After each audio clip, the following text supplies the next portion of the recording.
అలాగే దేవుని సంఘాన్ని అప్పగించి లోకానికి అప్పచెప్పి శత్రువులుగా చెప్పి సంఘాన్ని నాశనం చెయ్యాలనుకున్నాడా? యోధాకు పట్టిన కత్తి పడుతుంది చెప్తున్నాను. మనల్ని ఎవరు ఆఫ్ చేసినా ఆగకూడదు. మనం ఆగిపోవాలంటే ఎప్పుడు ఆగిపోవాలి తెలుసా? మరణం వల్ల ఆగిపోవాలి. చార్లెస్ క్రిక్ ఆగిపోయాడు మరణం వల్ల. ఒక ఆయన అమెరికాలో మంచి బోధకుడు షూట్ చేయడం వల్ల చనిపోయాడు.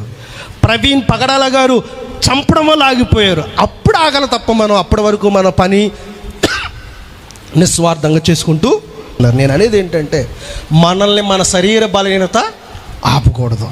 మనల్ని మన స్నేహితులు కానీ జనులు ఎవరు ఆపకూడదు. మరి జక్కేను శరీర బలహీనత దేవుని చూడకుండా ఆపింది. జక్కేను జనం కూడా దేవుని చూడకుండా ఆపారు. ఆగారా? లేదు. ఏం చేశారంట? మనమైతే ఆగిపోతాం. ఏంటంటే డిసప్పాయింట్ అంటారు కదండి.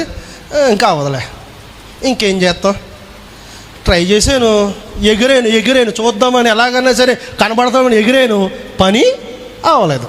జస్ట్ ఏమంటారు దాన్ని, గివప్ ఇచ్చేస్తాం.